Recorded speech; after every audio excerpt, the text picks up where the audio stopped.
So I work in Greenland, and I think the audience here will roughly know where this is. We work in Western Greenland. I think it pops up now, yeah. And we look at the, and now I'm gonna butcher her name. This is Kingata River. If anyone can educate me in Greenland, it's great.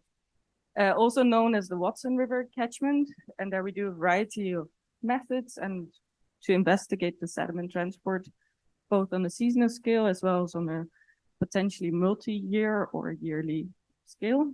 We do this by using luminescence sampling. This is something that mostly Chloe and Faye have been investigated in, so if you have any questions after, feel free to ask. What they've been doing, or I've been helping them, of course, is we sampled surface sediment next to the Watson River that we see here in the picture below. And then we analyzed the samples with an OSL portable reader to see how much light exposure these samples have had. And then you get pretty cool figures like this. So we have the same catchment as we had before, coming from Russell and Leverett Glacier and then going down. And we see that close to the glacier, our relative electron count is much higher than further down the catchment.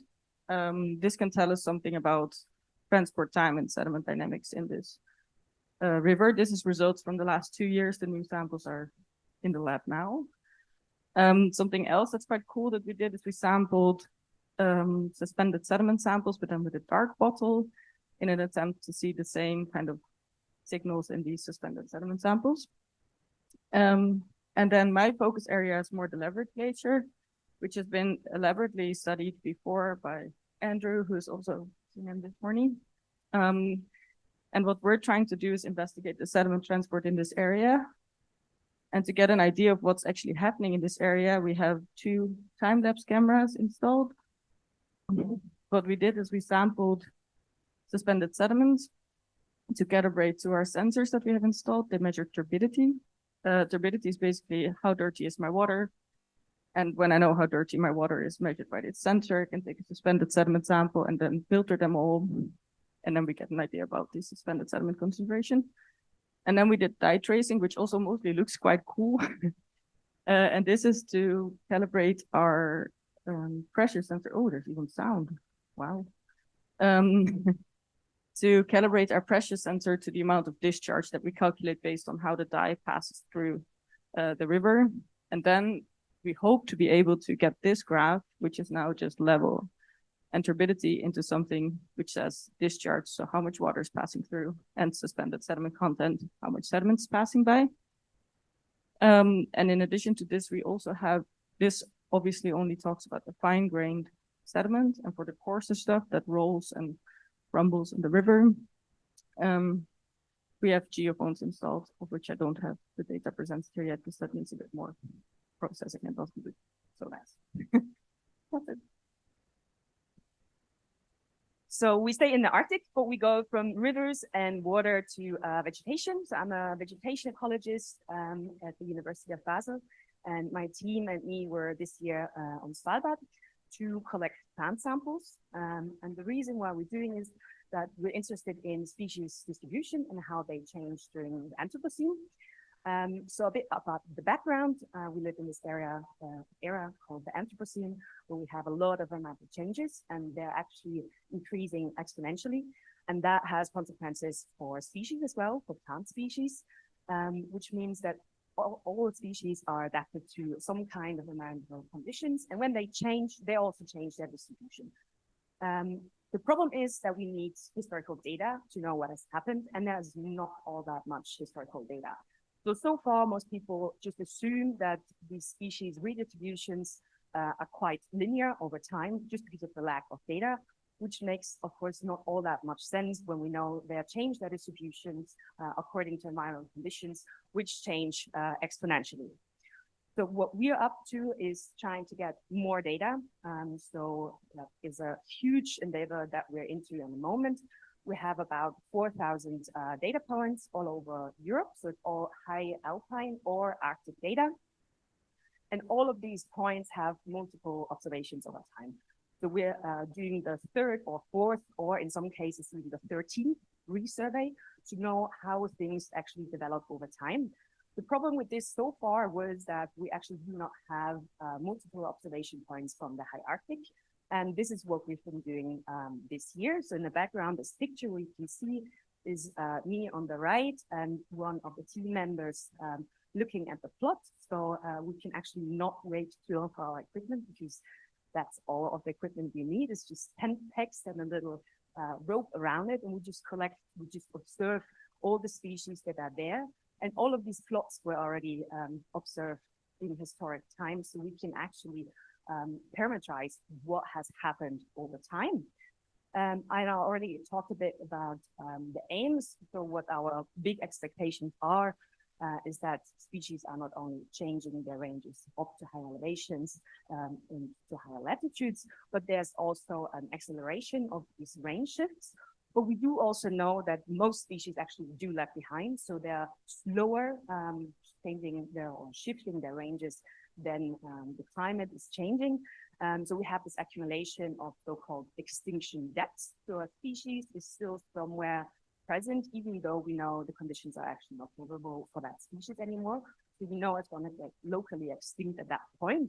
And on the other hand, species don't colonize new areas as fast as they could, depending on the climate. And that's what we call a colonization credit. So we're pretty sure they're going to colonize in the future. And as with the range shifts themselves, I personally expect that these extinction depths and colonization credits are going to get bigger over time. And well, the big question is whether at some point this gap, this mismatch is going to be too big for those species to actually track their ranges, and they might actually go ultimately extinct. And then the third big point is that we actually do not only look at climate change, but there are also a lot of other drivers that are important for species and where they can occur. And climate change is certainly one of the biggest things why species change their ranges. But there are also other aspects like, for example, atmospheric nitrogen depositions.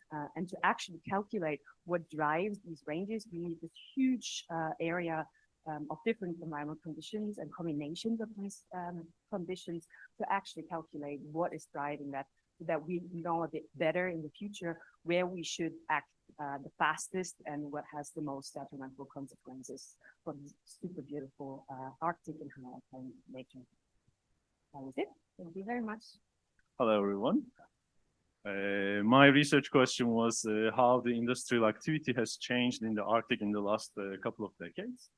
And this is obviously very important from the sustainability to ecological questions, like how as the industrial activity is one of the main drivers of the biodiversity loss in the Arctic. So what we have done is we used artificial light at night to quantify the human activity.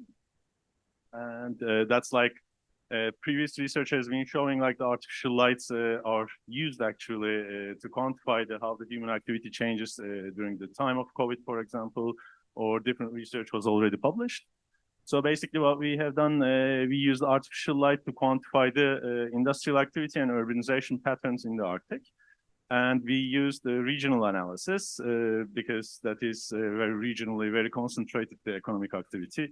Basically, and in the Arctic terms, artificial lights represent the extractive industries, mainly oil and gas, mining, and urbanization patterns, but not the reindeer herding or forestry, as they don't emit light. So what we have done is we have created artificial lights human activity development map and the hotspots and of the human activity in the Arctic. And what we can see here is the main activity is really focused on the region of the oil and gas region of the Russia, Khanty-Mansi, Yamal-Nenets, and Nenets. They totally contributed around the area of roughly around the Germany, size of Germany, to mainly oil and gas extraction. And you can see that the North American Arctic was the least affected from the light and the corresponding human activity. And of course, the Scandinavian Arctic, that was very much driven by the industrialization patterns, because we have also checked the human settlement, how much of the human settlement can explain the light development in the Arctic, and around 85% was explained by the industrial development. Roughly around 15% was explained by the human activity. So a large proportion is really like the industrial activity. So, and what else I can say more? Like, yeah, all in all, when you look at it, everything that was around 95% of the Arctic was still untouched by the light and light pollution. And we will be here, like, yeah, we will be publishing our results soon, I hope. And then there will be an interactive map for use for everyone. And like, yeah, and if you have any questions, please feel free to reach me or Gabriela. That's the mail is there. Thank you. Thanks for having me. I've already learned a lot today, this morning, just so far. I'll be here for the day, so please reach out. Thanks for having us. I'm from Before Aerospace. We're Walisian origin. We have activities in Fish and in Zurich. We are a drone development company, and I'm not here to present a research project, but a development project that may eventually bring you the equipment you forgot or that has been broken somewhere on the way.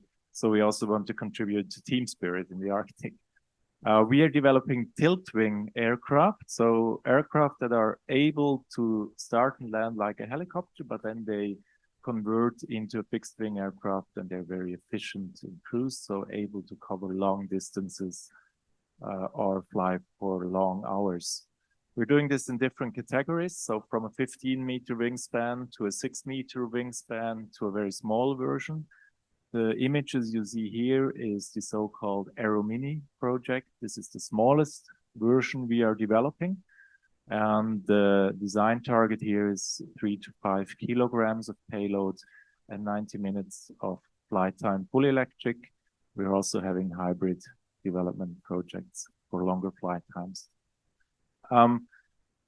So the medium-sized aircraft will maybe eventually bring your equipment, but the small-sized aircraft that you're seeing in this picture, actually in a project that has also been supported by Swiss Power Institute together with ETHZ, is maybe interesting for carrying your sensors in extreme environments, or it may be interesting for logistic operations, smaller scale logistic tasks in your research products.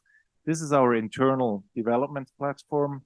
So this is not a fully developed product at this stage. We have been using it for 5 years or 4 years now for our internal testing, hardware, software testing. So control system algorithms that actually run the tilt mechanism and steer the aircraft in flight because it's automated. Systems that deal with the wind exposure, that keep it in the air.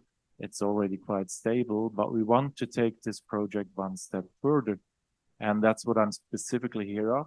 I'm interested in getting in touch with you or people amongst you that see use cases for such an aircraft that help us shape the requirements or tell us what we need to do to make such a platform useful for your work. Now we know that drones are being commonly used. And we know that we should not just produce just another drone system, but we may have the chance here to develop this project in a direction that it really saves your daily purposes or your needs in the research you are doing. So together with the Foundation The Arc, and Raphael is also here present, maybe you can quickly stand up so people see you. He's from The Arc, and they're supporting us in this project. But together we are looking for research partners or industry partners that may see a need for this and may help us shape the specific requirements and maybe eventually enter into a development project or a proof of concept, proof of trial phase with this aircraft. So in a nutshell, different platforms that could eventually serve your purposes. If you have any questions on drones or on this specific project, please reach out to me. I'll be hanging around you. Thanks for your work and have a great day. Hi, I'm Alice Prada. I'm happy to be here. So My project is on Arctic sea ice. So as many of you may know, Arctic sea ice is increasingly young, thin, and porous due to climate change. And it's not easy to study this ecosystem. Obviously, we need to go there. Environmental conditions can be very changing to understand what processes are happening in this new type of ice. So I'm wondering how particles are incorporated in this new biogeochemically active environment. And to do this, instead of having to go there, I bring the Arctic sea ice to me. So I developed a modular kind of experimental setup that I use in the lab and which mimics quite well sea ice growth. So it doesn't look like much here, but it actually is quite a simple setup that's easy to reproduce.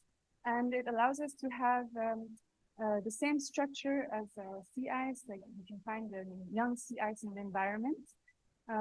Has also like constant pressure in the system, a constant salinity in the underlying, the liquid underlying the sea ice, which represents the ocean salinity. Thanks to this experimental setup, I've so far been studying how microplastics and nanoplastics can get entrapped into sea ice because we've seen huge up concentration of these particles into the sea ice. I've also been studying how pyrogenic carbon of different sizes can get into the sea ice. And in the future, what would be nice would to also use this experimental setup, for example, to study primary productivity, like phytoplankton, how they can be adapting to these new conditions. So that is all I have to say, really. It's quite short. So just first to say thank you to my colleagues and collaborators. So Professor Metrano, with whom I'm working at ETH Zurich, and Martin Schniebeli, who used to be at SLF. So thank you. And if you are interested in sea ice, don't hesitate to come and talk to me. So hello everyone, thank you for being here for the Swiss Polar Day. Like you heard before, we used to organize it, or not us because we're the new people, but it's nice to see that it's really active and well represented. So it's going to be short too. We are Apex Switzerland, so we do the social part of the polar science. We heard this morning that it's important to engage in social activity on the field, but we hope to also do it in our day-to-day life. So we have members in a lot of different institutions between Switzerland. Just to mention, so we are the Swiss branch of the Apex International. So I welcome you to join also Apex International, which have a way broader scale. So trying to merge more countries together. But we're the local branch, so we organize activities, social events, kind of open from online, but only for Switzerland researchers. So you can see we are quite diverse. We have some people in STEM, in social sciences, some people from industry that also join us.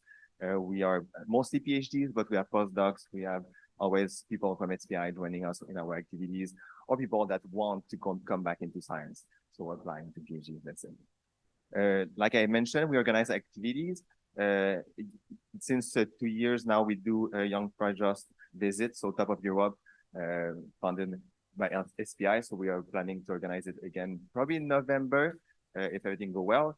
So keep in touch with us. We have tracks. We put some with the SPI information. Look at us. We have some with us. So come and bug us if you have questions. Is the best way. We have QR codes the best way to reach our network. And then you can have all the news from our side by following our social networks. Vincent, you wanted to add something? And in February, we'll probably organize how to do a snow pit properly course with the support of people at SLF from the avalanche dynamics and maybe snow physics people. So if you follow us on social media or become part of our Slack group, you get updates on that, and we might be able to welcome you in Davos. But that's a work in progress, and we hope to see you around, and just talk to us if you want to know more. So thank you. I want to add one more thing. If you have ideas of activities, workshop, field work to do within Switzerland, ask us. We're there to facilitate organization and contact SPI to make it happen. So we're not the only one. We hope we're not the only one providing activities, but you can just, as you have a crazy idea, just come to us and we'll make it happen. Thank you. Thank you. My topic is a bit from the engineering background, so it's not strictly science, but I hope you will still find it interesting. I will say how this all came about. So I'm with the Zurich University of Applied Sciences, and within this project that I'll talk to you about, we collaborated with the ETH and our industrial partner, Serum Organ Systems from Zurich. Topic is about water that never freezes. Sounds strange. It's a bit of an exaggeration, really, because it will eventually freeze, but only if you go to temperatures below minus 120 degrees centigrade. The way we achieve this is by mixing water with butantriol. Butantriol is a commercially available lipid. It's widely used in the cosmetics industry, also sometimes for drug delivery in pharmaceutics. And okay, the way the system looks on a molecular side is shown in the pictures. Now, the process was originally developed at the ETH, and we thought, okay, how can we actually use this? The crucial thing is if you have water that is liquid at these low temperatures, then you can actually transport it in hydraulic systems in the same way that you would in normal environments. So that's the one thing. Second thing is you don't need any active heating system to maintain the water in a liquid state. So we thought about how can we use this technology in practical applications. First thing we thought about is really also an ESA project. It wasn't an ESA-funded project. We wanted to design a liquid water storage and supply system for a lunar base. So you see the lunar base and an artist's impression here on the left side. You got the living quarters, you have the agriculture part, you have the solar panels that power the whole thing, and on the lower right side, you have the storage system. Now, the crucial thing to note here is that the storage system is outside of the habitat. So that frees up a lot of space inside the habitat to do other things with. We could show in the project they were running the two key processes. So the first process is that you need to mix butantriol with water, and you need to scale this up to sizes that are relevant to practical applications. So we could show that. We could also show that you can extract water again for reuse from this system. Both we could show experimentally, and finish up the project. We said, okay, what else can we do with this? Now, the next idea we had, how about looking at structures like this? And this is, I think, more relevant to the setting of today. The same technology that we thought about using for lunar bases, you can also actually use for research stations in cold environments. You just place the water storage system outside, and perhaps you want to couple it as well with a water recycling system. So from this, it was a very small step to say, okay, we can do this even a bit larger and have a look at supplying water storage and supply systems for little Arctic villages that are pretty much off the grid. Some of these villages, they have a lot of problems getting the water into place, maintaining water access, getting water with sufficient quality. And we believe this technology can actually help supply these small villages, isolated villages, with water all year round. This is how we got into contact with the SPI, and this is how I ended up here. So thank you. Well, I have one more slide. So in summary then, what we want to do is we handed in funding application already for this. We don't know if it's going to get through. We're going to know in November. We want to do redesign closed loop water storage and supply system for cold areas. Advantage will be that you have an inherent water quality control all year round if you couple it to a water recycling unit. So you become independent in your fresh water supply from weather, season, temperature, natural resource availability, so access to water, or infrastructure to transport water to these small villages. You can power this by renewable energy. There's essentially no net loss of the lipid. It's a non-consumable, and if it's a closed circuit, same goes for water. It addresses several of one of the UN Sustainable Development Goals with the targets given here.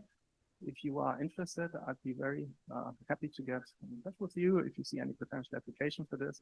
We got a patent pending, and we also had actually yesterday a journal publication released, but since it was yesterday, this is not included here.